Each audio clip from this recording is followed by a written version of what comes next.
falamos um pouco do Deus que se revela, falamos um pouco do Deus que criou todas as coisas e que essas são características da ação de Deus que nos possibilitam conhecê-lo. E uma das compreensões importantes que nós devemos ter sobre Deus no Antigo Testamento é quanto à sua santidade. O texto bíblico, em diversos momentos, fala de um Deus que é santo. É verdade que na nossa cultura, a primeira ideia que nos vem de santidade possivelmente tenha algum tipo de relação com percepções morais quanto ao comportamento humano. E isso está certo. Mas essa compreensão ela é derivada de uma perspectiva mais fundamental, de uma ideia mais fundamental de que Deus é santo. E o que isso significa? O que significa a frase muito presente no texto bíblico, eu sou santo? Nós vemos essa compreensão, essa expressão da santidade de Deus em textos como o livro do Levítico, um texto que muita gente tem dificuldade de ler por ter muitos textos rituais, muitos textos difíceis de compreender, mas em diversos momentos, enquanto Deus apresenta a sua revelação, a revelação da sua lei a Moisés, ele afirma, eu sou santo, santo sereis porque eu sou santo e sou quem santifico vocês. Essas são frases muito comuns no texto do Levítico.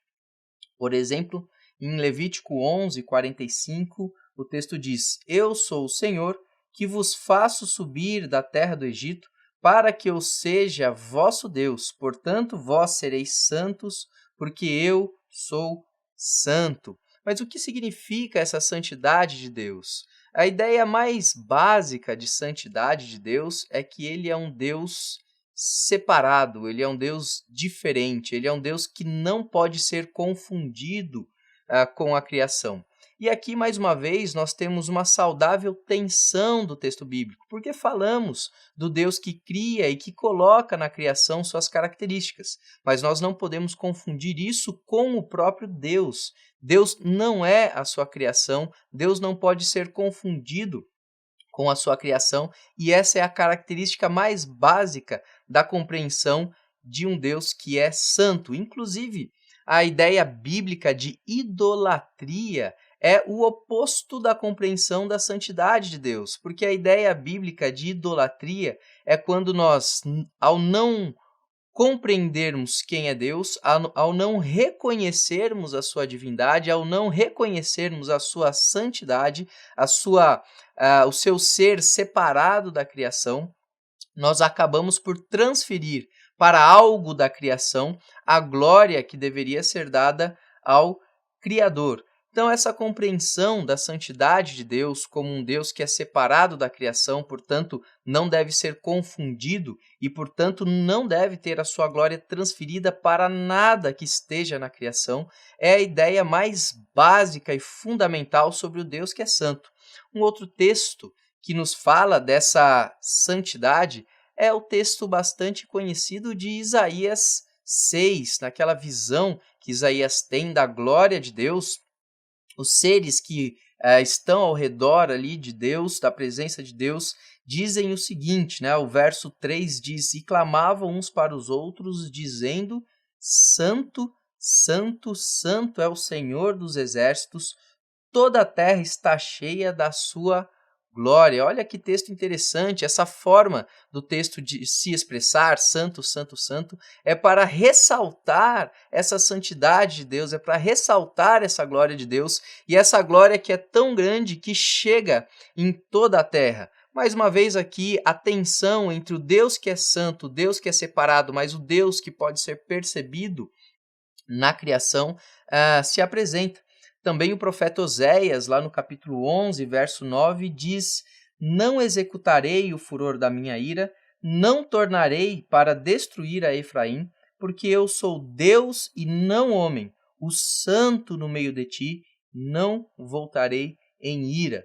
Novamente aqui nós vemos essa característica da santidade de Deus como essa expressão da sua diferença. Deus não se comporta como se comportaria um ser humano. Por isso o profeta Durante aí a revelação da misericórdia de Deus, no capítulo 11 do livro de Oséias, fala desse Deus que é diferente, que não é e não pode ser avaliado segundo o parâmetro de comportamento do ser humano.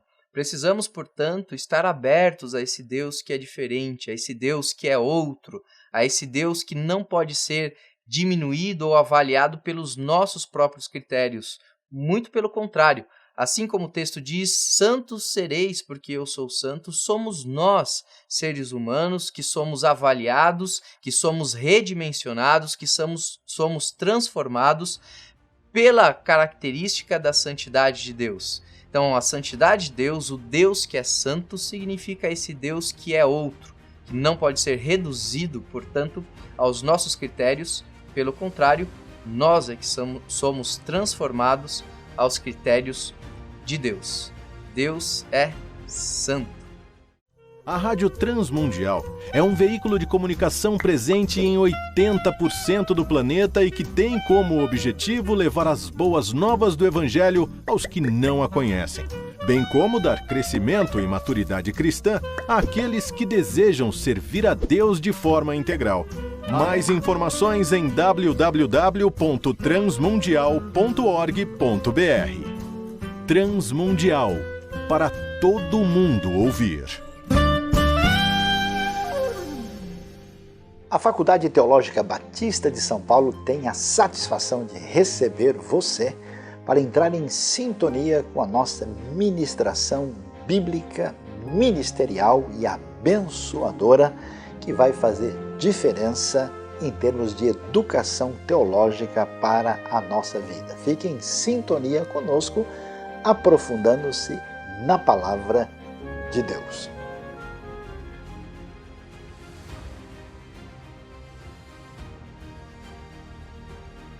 Na primeira parte dessa aula, vimos um pouco sobre o que significa a afirmação Deus é santo.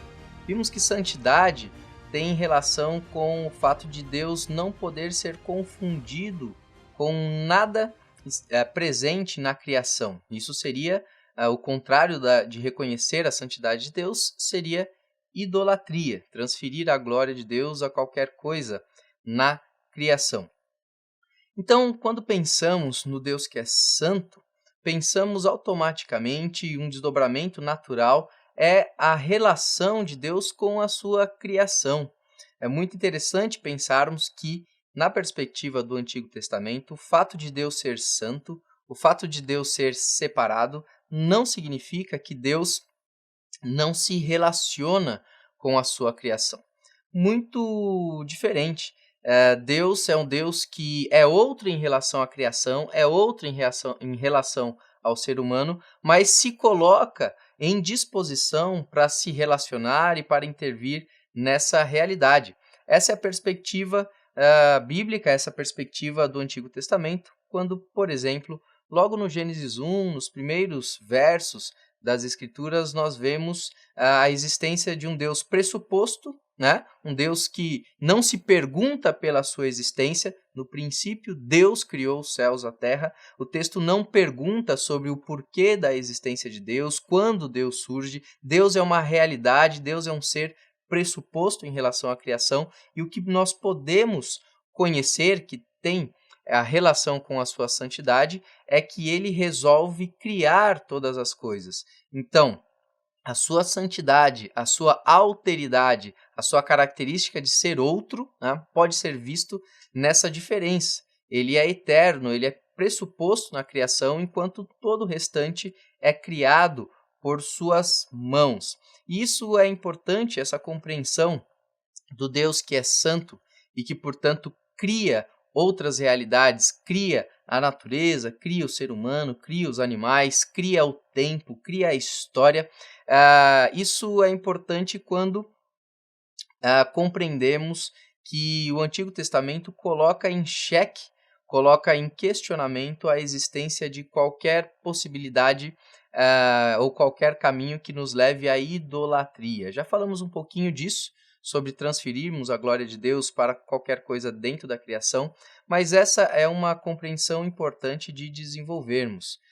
Textos como, por exemplo, a segunda parte do profeta Isaías, Isaías 40 a 55, ressaltam em diversos momentos, em diversos textos, essa não existência de outros seres divinos que não o próprio Deus. Por exemplo, no texto de Isaías 46, 9, nós lemos o seguinte: lembrai-vos das coisas passadas da antiguidade, que eu sou Deus e não há outro. Eu sou Deus e não há outro semelhante a mim.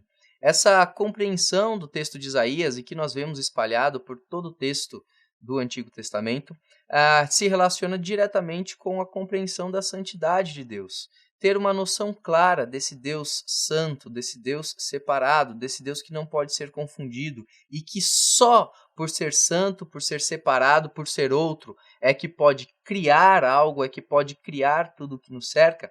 Isso é importante para que o nosso coração não corra o risco da idolatria, não corra o risco de não reconhecer Deus e desviar o valor que nós devemos dar a Deus, desviar a relação que nós devemos ter com Deus, desviar a obediência que nós devemos apenas a Deus para qualquer outra realidade, seja essa realidade propriamente física, como por exemplo podemos pensar em ídolos feitos como imagens, né? Mas também seja essa também uma realidade ideológica, construída pelo pensamento humano, que muitas vezes exige de nós uma fidelidade que devemos apenas a Deus. Veja que compreender a santidade de Deus, compreender esse Deus que é outro, que é santo, e portanto a Ele devemos toda a glória, honra, louvor e obediência, tem relação direta com o nosso cotidiano. Quantas coisas nos cercam que muitas vezes exigem de nós que nós dediquemos o nosso coração a essas coisas. Quantas tentações ao nosso redor, seja a tentação do dinheiro, seja a tentação do prazer, seja a tentação do trabalho, seja a tentação da fama, todas essas coisas se apresentam hoje como ídolos modernos que nos conclamam a entregar o nosso coração a essas coisas. Por isso, retomarmos, resgatarmos uma compreensão bíblica da santidade de Deus, do Deus que é diferente, do Deus que não pode ter a sua glória capturada, não pode ter a sua glória desviada para qualquer outra coisa, é importante para que o nosso coração esteja numa dimensão correta na nossa relação com Ele, esteja também numa dimensão correta na nossa relação com todo o resto.